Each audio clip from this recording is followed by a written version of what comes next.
नमस्कार, मैं हूं दिव्या तिवारी। स्वागत है आपका। आप अभी तक में बात करेंगे फटाफट खबरों की।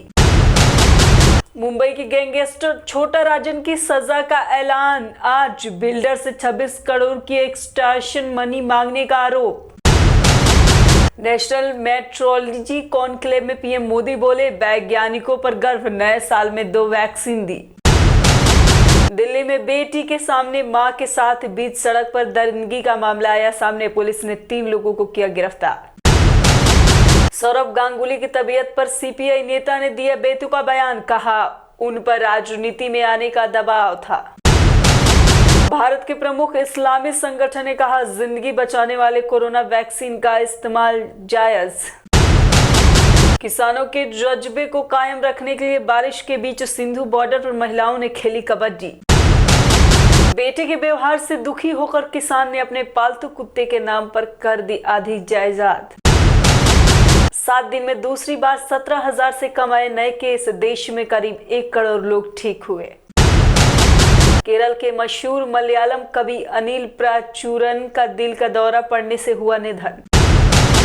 आज होगी सरकार और किसानों के बीच अहम बातचीत। राजनाथ सिंह से मिले कृषि मंत्री नरेंद्र सिंह तोमर। मुंबई में कोरोना से कल हुई थी 3 लोगों की मौत। मार्च के बाद एक दिन में सबसे कम आंकड़ा। शुभेंदु अधिकारी का ममता सरकार पर निशाना। कहा, साल 2018 पंचायत चुनाव में वोटों की लूट होते देखा था।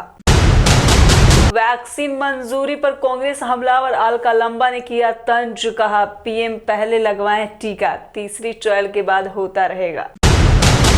रिलायंस का बयान, कॉन्ट्रैक्ट फार्मिंग से कोई लेना देना नहीं, हम किसानों के लिए कोई खरीद नहीं करते। दिल्ली में 7 जनवरी तक रहेगा बारिश का मौसम। आज कहीं कहीं गिर सकते हैं ओले।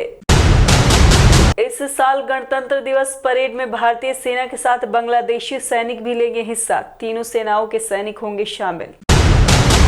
चेन्नई से आबू धाबी जाने वाली उड़ान में तकनीकी गड़बड़ी। रविवार को नहीं जा सके फ्लाइट। प्रधानमंत्री के प्रमुख वैज्ञानिक सलाहकार बोले, 15 दिनों में शुरू हो सकता है वैक्सीन का टीकाकरण। उत्तर भारत में बढ़ेगी ठंड। 5 जनवरी तक भारी बारिश जारी रहने का अनुमान। 3 और प्रदर्शनकारी किसानों की मौत, पुलिस ने दी जानकारी।